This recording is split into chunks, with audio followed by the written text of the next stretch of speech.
Permata TV YouTube Indonesia dengan bangga mempersembahkan sebuah storytelling kekinian abad ini diangkat dari karya besar Esa Mintarja yang sangat populer di masanya, berlatar belakang kisah tanah Jawa masa lampau dengan judul Kisah Arya Manggada.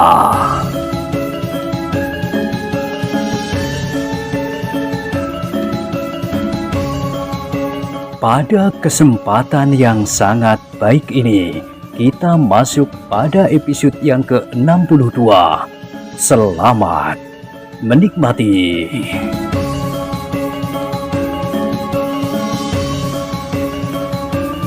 Pada episode sebelumnya telah diceritakan, Manggada dan Laksono ternyata dalam waktu singkat telah terdesak oleh kemampuan lawannya yang tinggi. Kedua orang yang datang untuk mengambil pusaka itu adalah orang-orang yang memang berbekal ilmu yang cukup tinggi, sehingga mereka benar-benar akan dapat melakukan tugas mereka dengan cukup baik. Kedua anak muda yang merasa memiliki bekal dan juga pengalaman yang cukup itu menjadi tidak banyak berarti di hadapan kedua orang yang mendapat tugas untuk mengambil benda-benda berharga itu. Namun Manggada dan Laksono adalah anak-anak muda yang keras hati. Mereka tidak mudah menyerah menghadapi kesulitan itu. Karena itu, maka mereka masih tetap bertempur dengan mengerahkan segenap kemampuannya.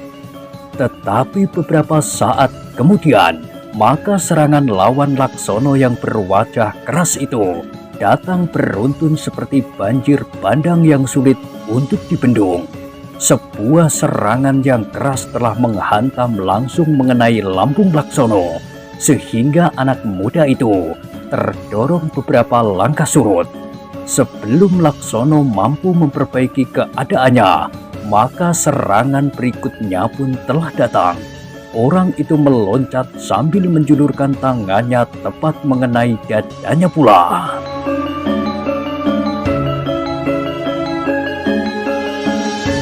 Laksono bukan saja sekedar terdorong surut, tetapi ia pun telah terlempar beberapa langkah dan terbanting jatuh. Namun dengan cepat pula Laksono berusaha untuk bangkit. Ketika ia sempat melihat lawannya meloncat menjulurkan kakinya lurus mengarah ke keningnya itu, maka Laksono telah menjatuhkan dirinya sekali lagi. Tetapi ia sempat menyapu kaki lawannya, sehingga lawannya itu pun telah kehilangan keseimbangannya pula. Namun ketika Laksono bangkit berdiri, ternyata lawannya itu pun telah berdiri tegak pula. Sedangkan yang terjadi kemudian adalah serangan-serangan yang datang beruntun, susul menyusul tidak henti-hentinya, sehingga Laksono harus berloncatan surut beberapa langkah. Di lingkaran pertempuran yang lain, Manggada pun telah terdesak pula. Ketika tangan lawannya terayun mendatar, maka serangan itu masih membentur pertahanan Manggada sehingga tidak menyentuh tubuhnya. Tetapi sesaat kemudian, justru kaki lawannya yang bertubuh tinggi itulah yang menyerang ke arah dadanya. Justru lawannya sedang membelakanginya. Manggada masih sempat mengelakkan serangan itu. Namun sekejap kemudian, lawannya itu bagaikan melenting sambil berputar. Satu kakinya terayun deras tepat mengenai kening anak muda itu.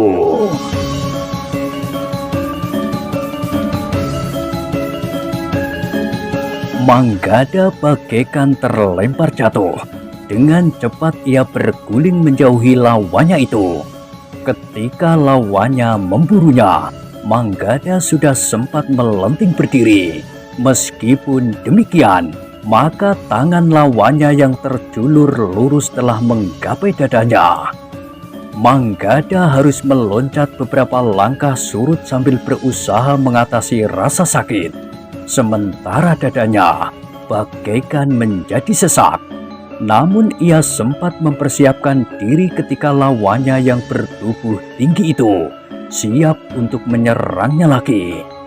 Tetapi bagaimanapun juga, maka kemudian yang terjadi sudah dapat diduga. Manggada dan Laksono tidak mendapat banyak kesempatan lagi. Karena itu, maka kedua anak muda itu tidak mempunyai pilihan lain. Dengan keadaan yang terdesak, maka keduanya sampai ke puncak perlawanannya. Karena itu maka beberapa saat kemudian, baik Manggada maupun Laksono itu telah menarik pedangnya. Kedua orang lawan Manggada dan Laksono itu pun termangu-mangu sejenak. Namun orang yang bertubuh tinggi itu pun kemudian berkata, "Anak-anak muda, senjata-senjata kalian itu akan sangat berbahaya bagi kalian sendiri. Jika kami pun kemudian menarik senjata kami, maka kalian berdua akan dapat terbunuh di sini." "Aku tidak peduli," geram Manggada. "Tetapi kalian tidak boleh mengambil apapun yang bukan hak kalian. Anak-anak muda, sebaiknya kalian tidak mencampuri persoalan orang lain," berkata orang yang bertubuh tinggi itu. "Persoalan ini adalah persoalan kakekku," jawab Manggada. "Baiklah," berkata orang itu. "Jika demikian apa boleh buat, kalian berdua memang harus disingkirkan lebih dahulu."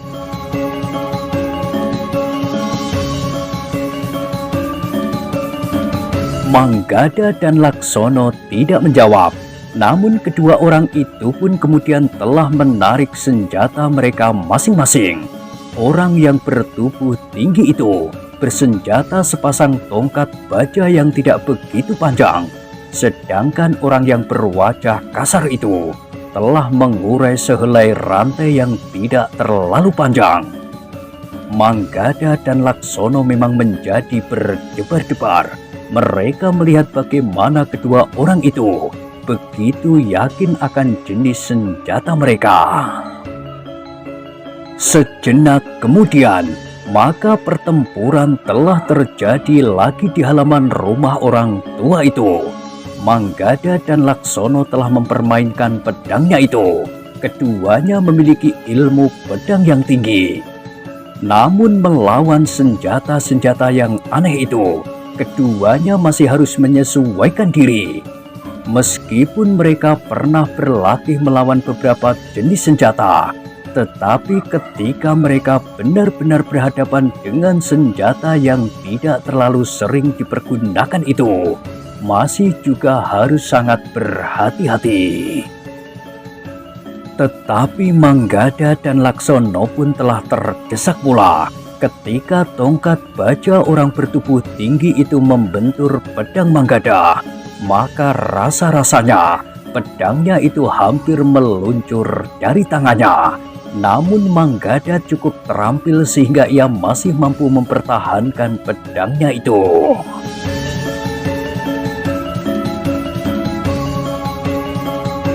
Sementara itu, Laksono telah berloncatan surut. Ujung rantai lawannya itu seperti seekor lalat yang memburunya dan setiap kali hinggap di kulitnya. Meskipun sentuhan-sentuhan itu masih belum melukainya, tetapi perasaan pedih telah menyengatnya beberapa kali. Bagaimanapun juga, Manggada dan Laksono tidak memiliki kemampuan yang cukup untuk mengimbangi kedua orang itu. Ternyata keduanya bukan sekedar orang-orang yang berniat buruk, tetapi keduanya benar-benar berbekal ilmu melampaui orang-orang yang pernah dijumpai sebelumnya. Karena itu, yang dapat dilakukan oleh kedua orang anak muda itu hanya bertahan. Namun beberapa kali mereka harus berloncatan mengambil jarak. Tetapi kedua orang itu terus mendesaknya. Manggada yang mengerahkan segenap kemampuannya ternyata tidak dapat mengimbangi lawannya. Tongkat baja itu mulai mengenai tubuhnya ketika ia mengayunkan pedangnya mendatar, tetapi tidak menggapai sasaran. Maka lawannya telah mempergunakan saat itu untuk menyerang kembali.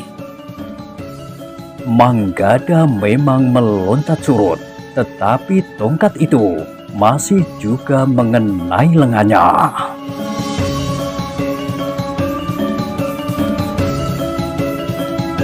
Manggada mengeluh tertahan, tulangnya seakan-akan menjadi retak. Sehingga karena itu, maka ia pun telah berloncatan beberapa kali menjauhi lawannya. Namun lawannya ternyata memburunya sambil menggeram. "Salahmu sendiri," berkata orang itu. "Senjatamu telah membuatmu semakin sulit. Jangan menyalahkan aku jika kunjunganmu ke kakekmu kali ini adalah kunjunganmu yang terakhir."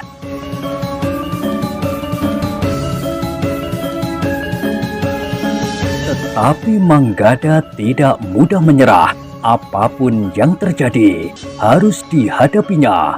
Ia sudah terlanjur mulai dengan satu pertempuran karena ia tidak dapat melihat laku sewenang-wenang.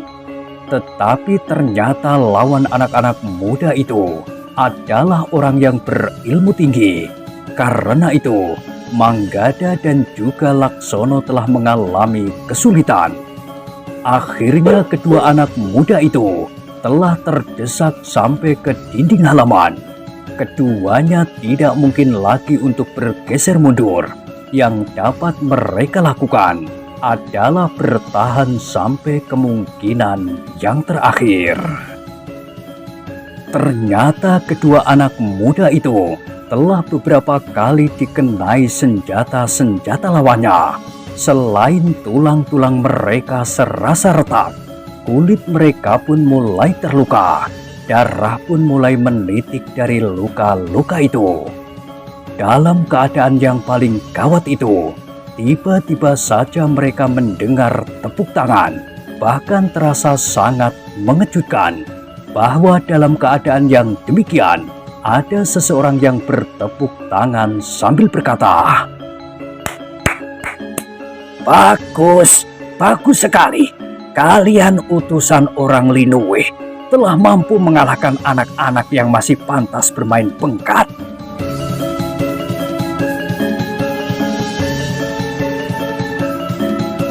Orang-orang yang mendesak Manggada dan Laksono itu terkejut pula. Mereka pun berloncatan mundur. Ketika mereka berpaling, mereka melihat Ki Gumroh masih bertepuk tangan. "Apakah kau sudah menjadi gila?" bertanya orang yang bersenjata sepasang tongkat baja pendek itu. Ki Gumroh tertawa. Katanya, "Tentu tidak. Aku masih cukup sadar melihat apa yang telah terjadi. Kenapa kau menyangka aku sudah gila?" "Apa yang membuatmu bertepuk tangan? Keputusasaan melihat cucu-cucumu? Atau justru karena kau sudah kehilangan akal?" bertanya lawan Laksono.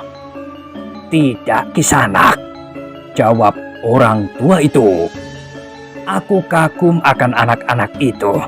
Dalam usianya yang masih sangat muda, mereka telah mampu menunjukkan ilmu yang mapan, meskipun masih harus dikembangkan. Tetapi mereka sudah menguasai unsur-unsur gerak yang rumit, serta memiliki kemungkinan yang jauh lebih baik dari ilmu kalian." Wajah orang itu berkerut. Bahkan Manggada dan Laksono pun menjadi heran. Ternyata orang itu mampu menilai kemampuan mereka dan kemampuan lawan-lawan mereka.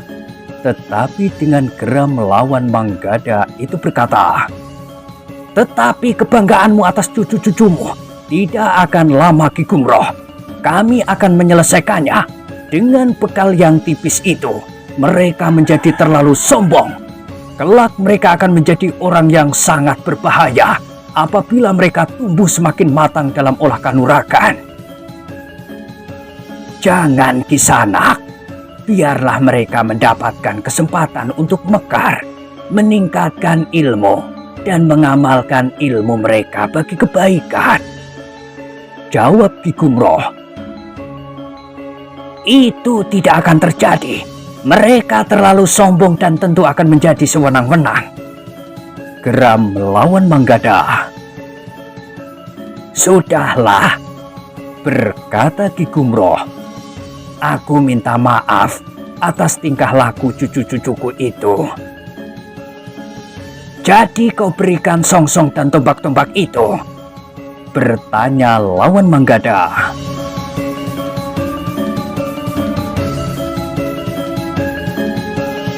Orang tua itu mengerutkan dahinya.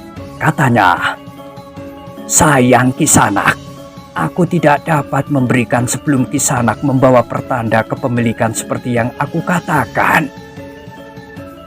Jadi, kami bunuh cucu-cucumu? Desak lawan Laksono. Juga tidak, jawab Ki Gumroh. Aku tidak peduli. Geram lawan Manggada. Aku justru akan melakukan kedua-duanya. Membunuh cucu-cucumu, kemudian membawa songsong dan tombak-tombak itu. Sebenarnya, sudah tidak pantas bagiku untuk bermain-main dengan kalian. Tetapi apa boleh buat, aku tidak mau kedua-duanya. Aku tidak mau cucu-cucuku mati, dan juga tidak mau songsong dan tombak-tombak itu kau bawa. Jawab Ki Gumroh. Jadi kau akan berbuat apa? Bertanya lawan Manggada itu. Kau akan melawan kami berdua? Sudah aku katakan, sebenarnya aku sudah tidak pantas untuk melayani kalian. Tetapi aku tidak dapat berdiam diri menghadapi sikap kalian. Jawab orang tua itu. Kedua orang yang akan mengambil songsong dan tombak-tombak itu termangu-mangu. Namun kemudian seorang di antara mereka berkata-kata, baiklah, ternyata kami harus mempergunakan kekerasan. Tetapi dengan demikian kami dapat menduga bahwa sebenarnya kau memiliki bekal kemampuan untuk mencoba bertahan. Siapa kau sebenarnya? Jangan bertanya tentang hal yang aneh-aneh. Kau tahu, namaku Ki Gumroh, itu saja. Tetapi karena aku sudah berjanji, maka aku tidak dapat menyerahkan benda-benda itu kepada seseorang yang tidak berhak, juga tidak kepada kalian. Berkata orang tua itu. Jika demikian, maka aku tidak merubah rencanaku. Mengambil benda-benda itu dan membunuh orang-orang yang merintangi niat itu. Geram lawan Manggada yang kemudian berkata kepada kawannya, selesaikan kedua anak itu. Aku akan menyelesaikan orang tua itu. Namun agaknya ia merasa mampu melawanku. Selama itu, ternyata ia hanya berpura-pura saja ketakutan dan seakan-akan tidak berdaya. Justru orang-orang seperti itu adalah orang yang sangat berbahaya. Kawannya mengangguk, namun ia tidak menunggu terlalu lama.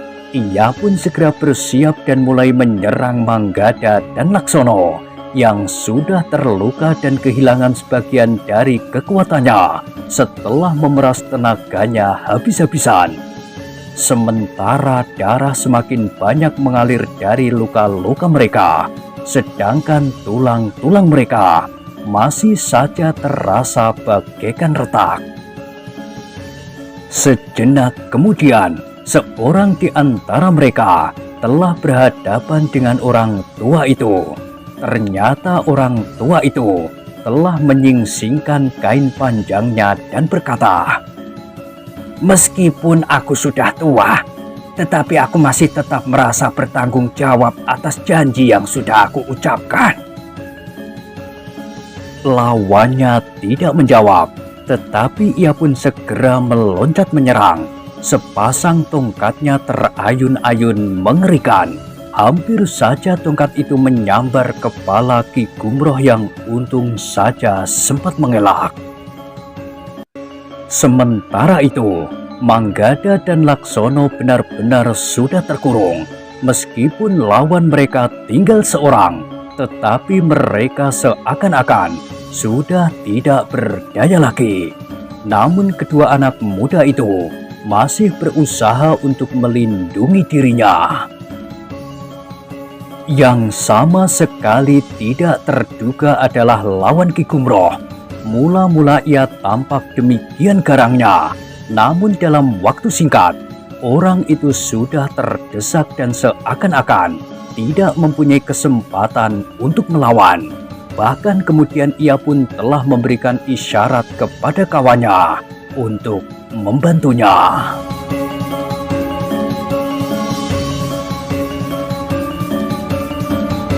Orang yang bersenjata rantai itu pun telah melepaskan Manggada dan Laksono yang benar-benar dalam kesulitan. Namun orang itu masih menggeram. Nyawamu masih akan tinggal beberapa saat di dalam tubuhmu. Tetapi setelah orang tua itu kami selesaikan, kalian pun akan mati. Kalian tidak akan dapat melarikan diri dalam keadaan kalian seperti itu. Manggada dan Laksono memang tidak dapat menjawab. Mereka benar-benar dalam keadaan yang sulit. Mereka menyadari jika mereka harus bertempur beberapa saat lagi, maka tubuh mereka akan menjadi semakin sakit. Darah akan semakin banyak mengalir dan tenaga mereka pun akan terkuras habis sama sekali. Namun justru saat-saat kematian sudah membayang, lawannya telah meninggalkannya. Tetapi seperti yang dikatakan oleh lawannya itu, bahwa dalam keadaan seperti itu, mereka tidak akan mampu melarikan diri. Satu-satunya kemungkinan yang dapat mereka lakukan adalah mengganggu pemusatan perhatian kedua orang yang bertempur bersama-sama melawan orang tua yang semula disangkanya tidak berdaya sama sekali. Namun dengan tekad apapun yang terjadi atas mereka, karena hanya dengan cara itulah mereka dapat membantu orang tua itu.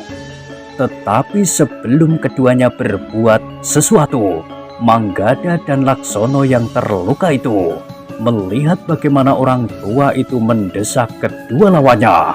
Bahkan sambil tertawa orang tua itu berkata, "Nah, bukankah kalian pun harus mengalami sebagaimana dialami oleh kedua cucuku?" Dengan geram seorang di antara lawannya bertanya, "Setan kau, siapakah kau sebenarnya?" Orang tua itu masih saja tertawa. Katanya, "Kalian sudah mengenal namaku. Itu sudah cukup." Beberapa saat kemudian, kedua orang itu benar-benar tidak mampu mengatasi ketangkasan dan kecepatan gerak lawannya. Meskipun kedua orang itu bersenjata, namun orang tua itu sekali-sekali mampu juga menembus pertahanan mereka. Namun tiba-tiba seorang di antara kedua orang itu berteriak, "Bunuh saja cucu-cucunya!" Orang tua itu terkejut. Katanya, "Jangan licik." Orang yang bersenjata rantai itulah yang kemudian meloncat untuk menyelesaikan Manggada dan Laksono yang memang sudah tidak mampu berbuat banyak. Meskipun demikian, apa-apa itu telah membangunkan mereka untuk mengangkat senjata mereka dengan sisa tenaga yang ada padanya.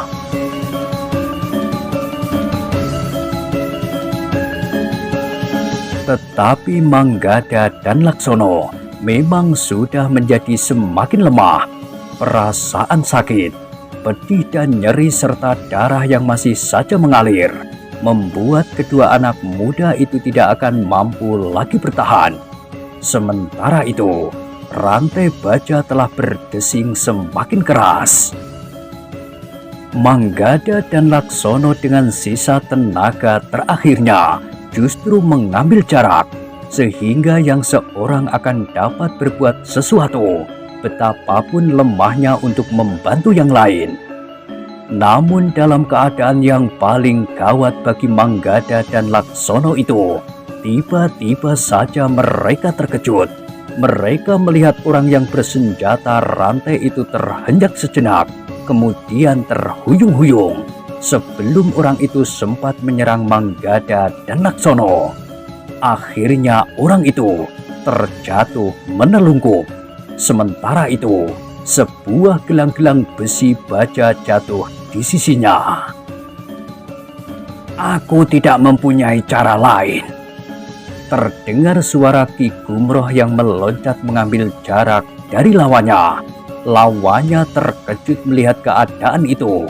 Sejenak ia termangu-mangu, namun kemudian ia menggeram. "Kau licik!" "Tidak, bukan aku yang licik, tetapi kawanmu dan justru kau," sahut Ki Gumroh. "Kenapa kau sebut kawanku dan bahkan aku licik? Bukankah kita sudah terlibat dalam pertempuran? Apakah membunuh kedua anak tikus itu dapat disebut licik?" Geram orang itu. "Jika demikian, apakah membunuh kawanmu juga disebut licik?" jawab Ki Gumroh.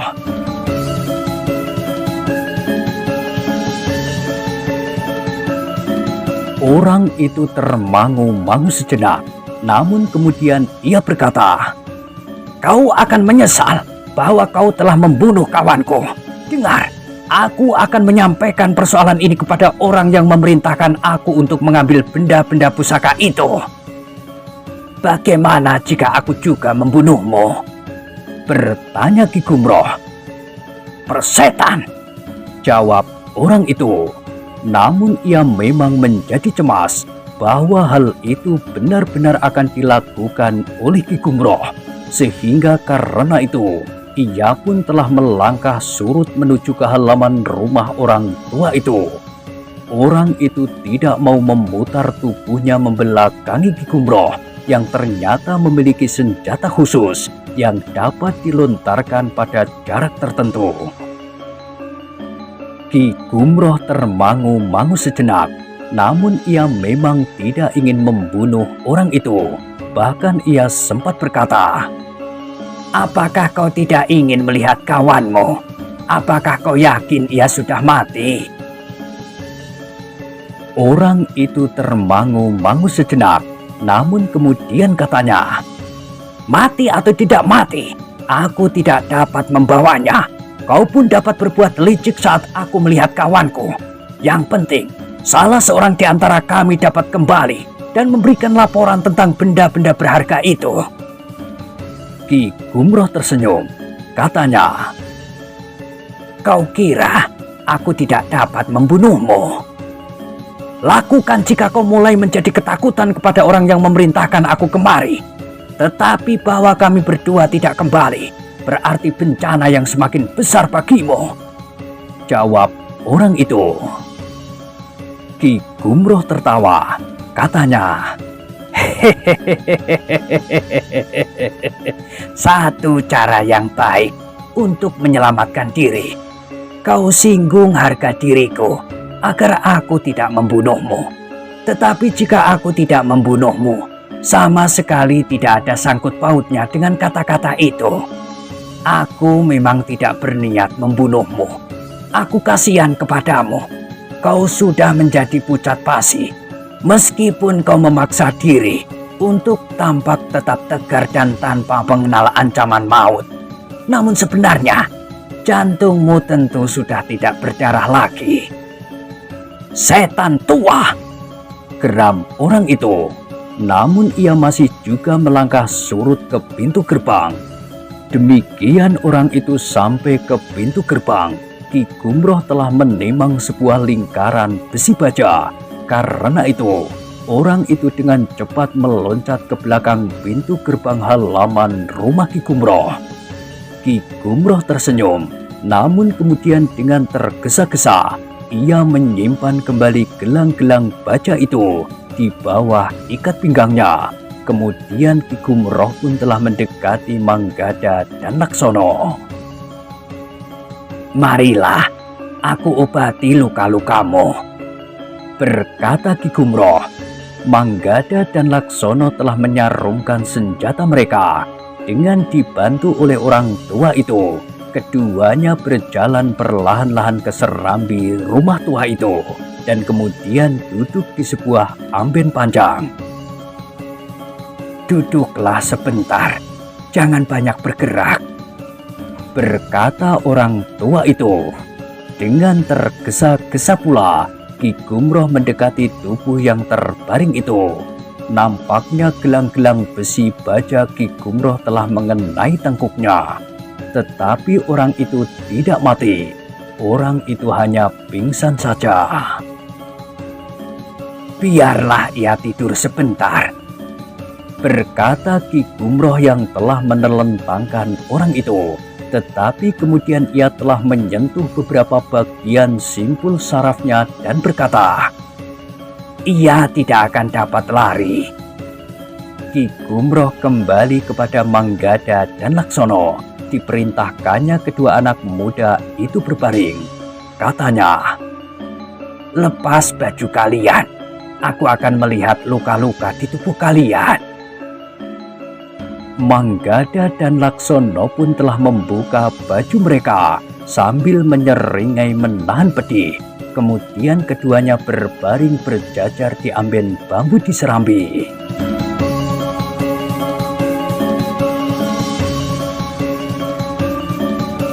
"Di sini udara lebih baik daripada di dalam rumah yang pengap itu," berkata Ki Gumroh. Sejenak kemudian orang tua itu telah melihat luka-luka di tubuh Manggada dan Laksono. Kebanyakan hanya luka-luka memar, tetapi ada pula kulitnya yang terkoyak, sehingga darah mengalir dari luka-luka itu.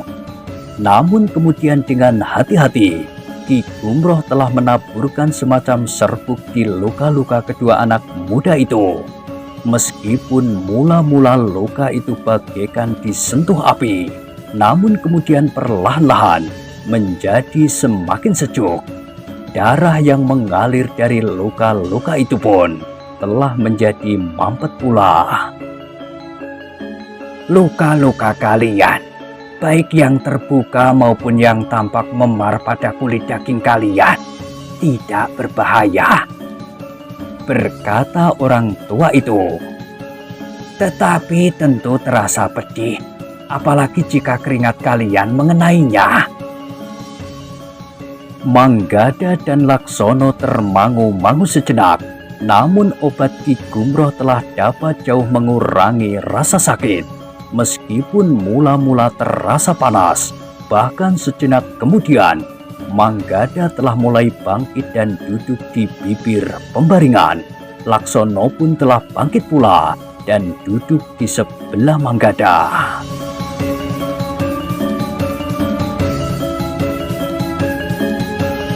Nah, bagaimanakah kisah selanjutnya? Silahkan ikuti terus kisah Arya Manggada pada episode berikutnya. Sampai jumpa.